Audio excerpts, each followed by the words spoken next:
Bien, muy buenas tardes a todos y bienvenidos a esta sesión de Derecho Constitucional. Vamos a empezar a hablar en esta sesión y en las siguientes de la Constitución española. Una de las primeras cosas que abordaremos será de lo más práctico posible, de lo más operativo, pensando en el test, serán las fechas de la Constitución española. Las 4 fechas que suelen marcarse en los exámenes de oposición están reflejadas en este esquema. Si hubiera algo importante a nivel de fecha, este sería el contenido relevante. La fecha de 31 de octubre del año 78, cuando es aprobada por las Cortes Generales, ya veremos cómo. La fecha de 6 de diciembre, cuando el texto es ratificado, es decir, bendecido, aceptado en referéndum. ¿Por quién? Por el pueblo, no nosotros, los que estaban en aquel momento. El Día de la Constitución se celebra en honor a aquel momento. Y luego los días 27 y 29 de diciembre, los que quedan antes y después del que ahora celebramos como los Santos Inocentes. Acordaros de esto. El 27 de diciembre, la promulgación y sanción por Su Majestad el Rey ante las Cortes, promulgación y sanción, que son 2 requisitos formales necesarios para la entrada en vigor, previa a la publicación, la entrada en vigor de la ley, y el 29 de diciembre su publicación. La peculiaridad de la Constitución es que entró en vigor ese mismo día. Una cuestión que en España las normas entran en vigor cuando ellas mismas dispongan, ¿de acuerdo? La pregunta que nos podemos hacer es ¿cuándo entran en vigor si no disponen nada? Bueno, pues la respuesta a esa pregunta no la encontraremos en la Constitución, sino en el Código Civil, artículo 2, que nos viene a decir algo así como que las leyes entran, si en ellas no se dispone otra cosa, a los 20 días desde su publicación, 20 días que son además naturales, no hábiles, ¿de acuerdo? Son un periodo que se conoce como vacatio legis. Bueno, pues estas son las fechas relevantes desde el punto de vista del proceso de aprobación. Veremos alguna otra anterior, pero las más preguntadas en los exámenes acaso sean estas. Pero para conocerla o para entrar al estudio de la Constitución, así como de cualquier otra materia, yo creo que es importante dedicarle, ni que sea 5 minutos, a introducir los antecedentes de esa Constitución. Y no me refiero solamente al antecedente inmediato, a esa etapa de nuestra historia reciente que se dio en llamar la transición española. La transición es el paso de una cosa a la otra. Tenemos que saber qué era la una y qué es la otra. Me estoy refiriendo, por supuesto, al régimen dictatorial anterior, al régimen democrático subsiguiente.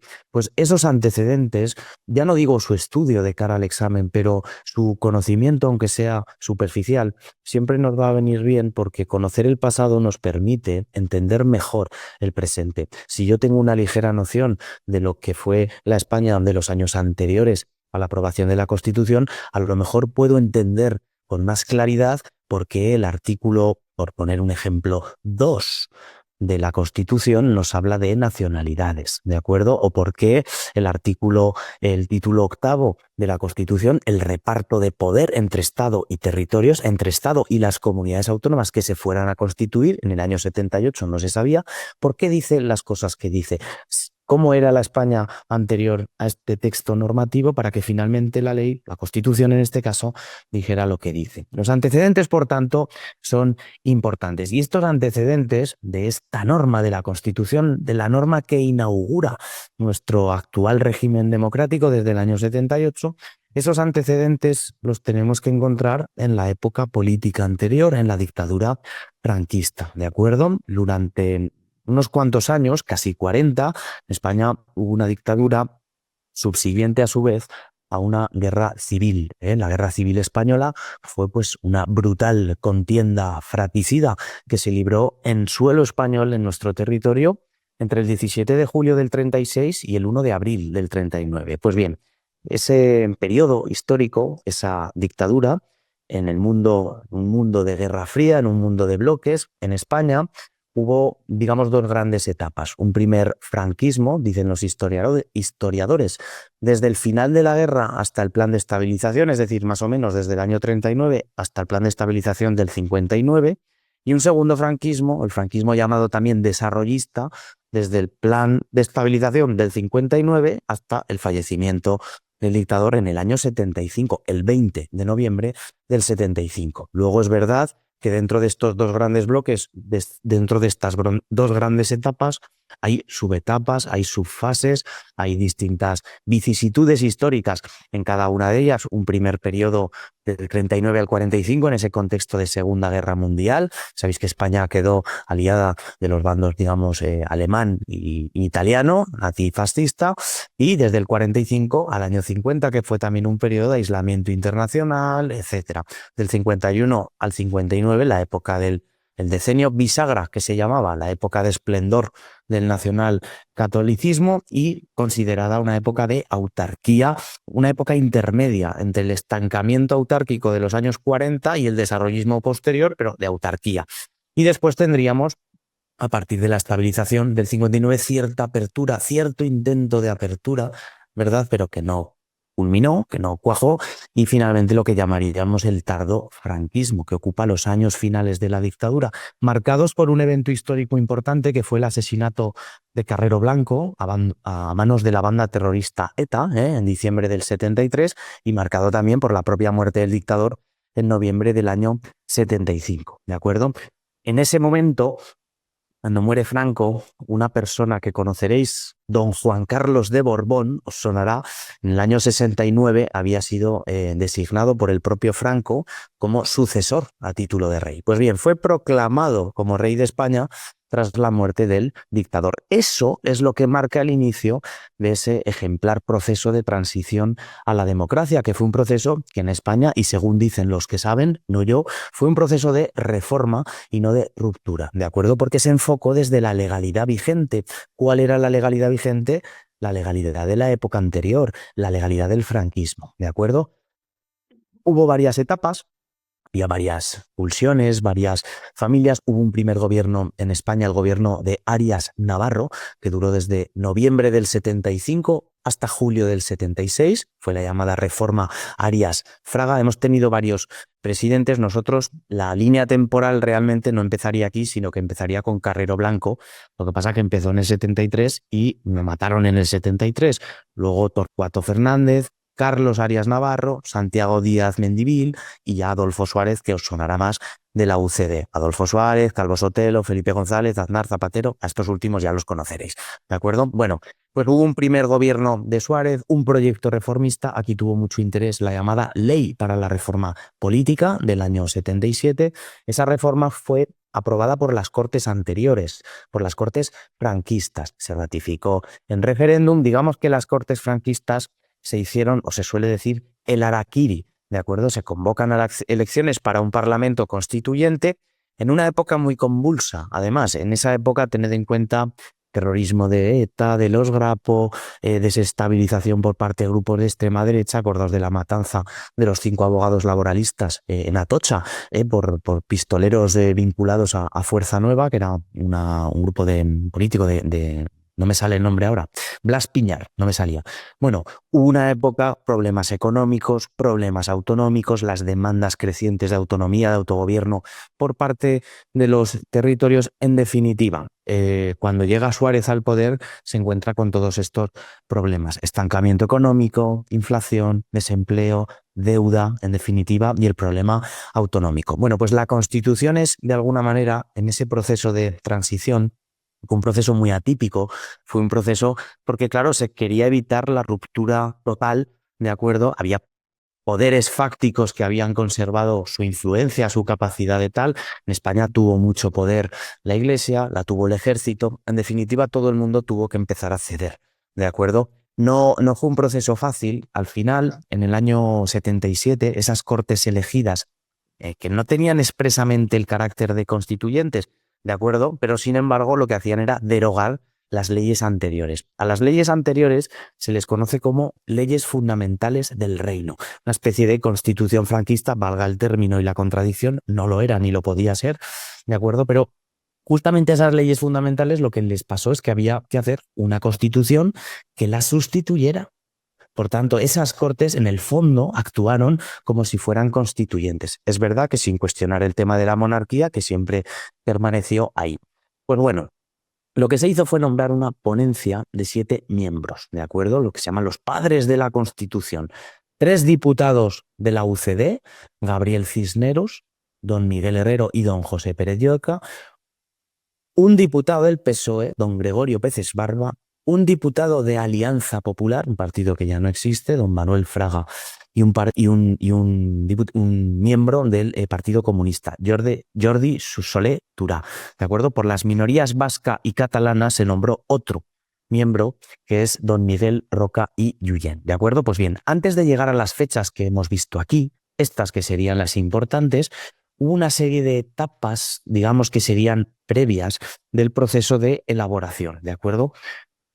Muy resumidamente, porque además estas no las suelen preguntar, lo que podríamos decir es, en agosto del 77 se constituye lo que se llama la Comisión de Asuntos Constitucionales y Libertades Públicas. Se nombra esa ponencia que os digo de 7 miembros y empieza a andar. Eso en agosto del 77, ¿veis? Un año y medio antes de publicarse la Constitución, se constituye la Comisión de Asuntos Constitucionales, ¿de acuerdo? Eso se hace en el Congreso, se nombra una ponencia con estos 7 señores y en enero del año 78, previos trabajos por supuesto, se publica el anteproyecto. Ese anteproyecto se había acabado ya en diciembre del 77, pero se publicó en enero del 78.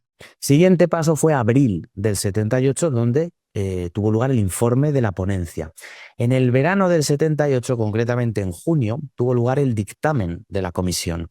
Y entre julio y octubre, o en julio y octubre, el Congreso y el Senado aprueban el proyecto.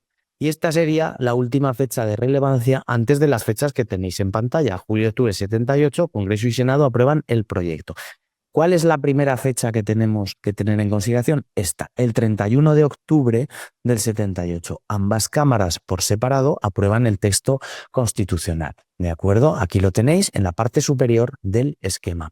Después de eso, la Constitución fue ratificada en referéndum. ¿Qué es esto del referéndum? Pues vamos a la Constitución. El referéndum es una forma de participación política, voy a contároslo mientras llego, que consiste fundamentalmente en formular al cuerpo electoral una pregunta para que se pronuncie afirmativa o negativamente, ¿de acuerdo?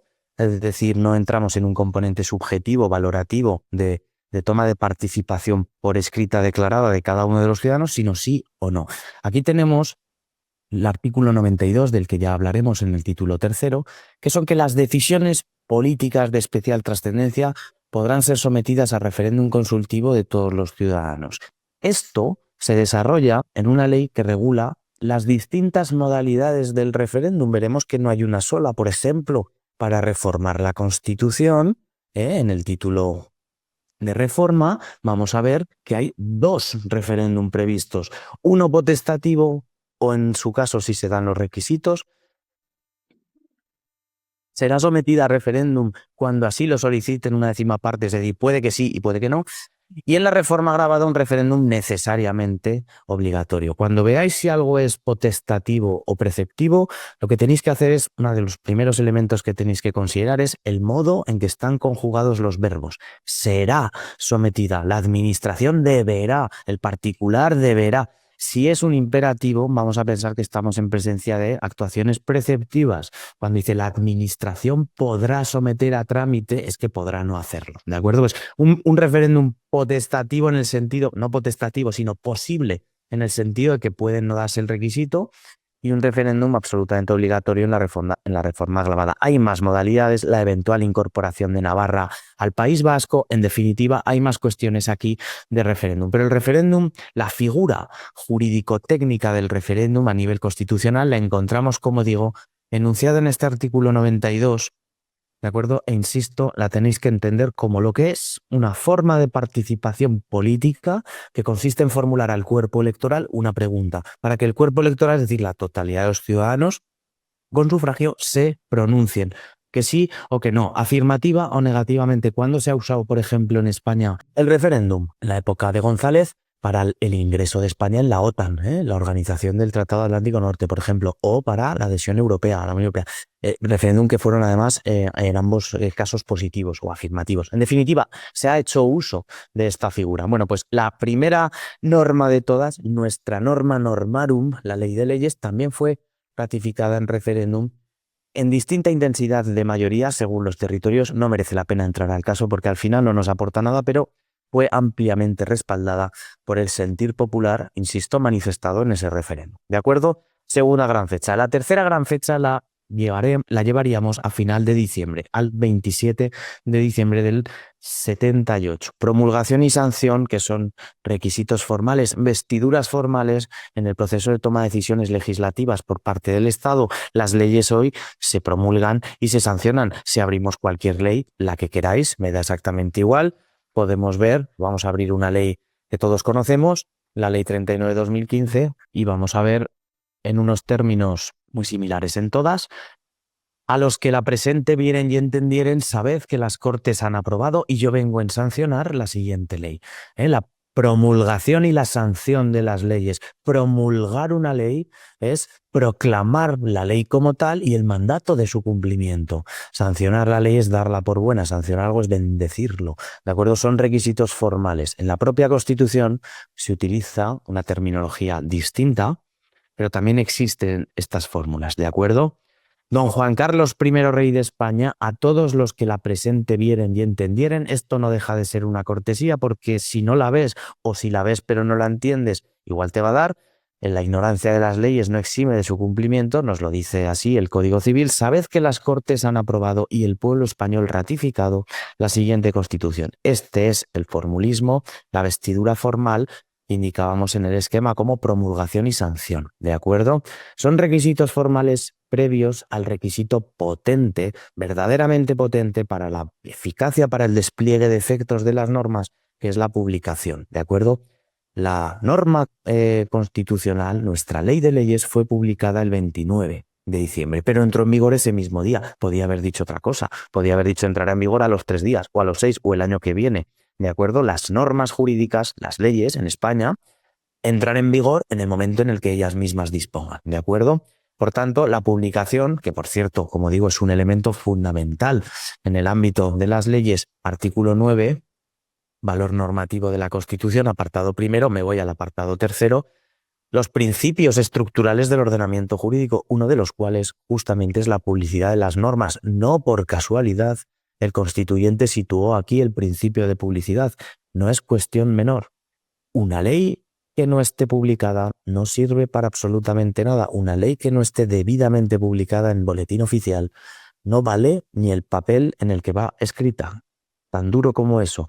Por consiguiente, las leyes tienen que publicarse para que sean formalmente conocidas y cognoscibles por todos, que cualquiera las pueda conocer desde el punto de vista formal, porque si no, no podemos estar sometidos a su cumplimiento, ¿de acuerdo? Yo no puedo saber que una ley se ha publicado, que se me aplica una ley, si no se publica. Precisamente por eso, lo que os decía antes, las leyes, artículo 2, del Código Civil, no entrarán en vigor a los 20 días desde la publicación en el BOE, desde su completa publicación, si en ellas no se dispone otra cosa. Es decir, eso es lo que permite que la ley de contratos vigente, que se publica en noviembre del año 2017, se diga a sí misma: mis contenidos entrarán en vigor 6 meses después, casi todos, no todos, pero casi todos, 6 meses después, cuando entró en vigor la ley de contratos, en marzo del 18. Algunos contenidos se echaron hacia adelante, hacia septiembre, pero una ley de noviembre se dice a sí misma entrar en vigor 6 meses después, ¿de acuerdo? Y las leyes, como digo, tienen que ser publicadas como requisito de su validez, porque fijaos lo que nos dice el artículo 6 del Código Civil. La ignorancia de las leyes no excusa de su cumplimiento. Claro, esto es así y debe ser así. Si fuera de otra manera, bastaría con alegar los ciudadanos el desconocimiento de la norma para evitar que se nos aplicaran, por ejemplo, las leyes fiscales y tributarias, que cualquiera se apuntaría. De modo y manera que, en la medida en que la ley ha sido publicada debidamente en el Boletín Oficial del Estado, empieza a desplegar efectos. Validez y eficacia son dos categorías que estudiaremos cuando analicemos los actos administrativos, que son distintas, que se entrecruzan, pero que no son equivalentes. Cuando yo hablo de eficacia, me estoy refiriendo al despliegue de efectos. Decimos que una norma es eficaz, que un acto administrativo es eficaz por su capacidad para producir efectos, para desplegar los efectos que le son propios. Pues bien, esto llevado a la norma, llevado a las normas jurídicas, legales, ojo, y reglamentarias, nos viene aquí. Si bien es verdad que los reglamentos conducen o van conducidos por otros matices, pues por ejemplo en el ámbito local, la publicación se basa en unas reglas específicas, concretas, puntuales, que están en la Ley de Bases del Régimen Local, un transcurso de 15 días desde su remisión, en definitiva, reglas específicas, pero acaban en el mismo sitio, con la necesidad de publicar la norma para que el común de la gente, el pueblo, el populacho, podamos conocerlas y saber qué se nos pueden aplicar. ¿De acuerdo? Bien, esto en cuanto a los antecedentes y en cuanto a las fechas. Como en esta sesión no quería deciros nada más, lo vamos a dejar aquí y lo recuperaremos en la siguiente. Muchas gracias por vuestra atención. Hasta luego. Adiós.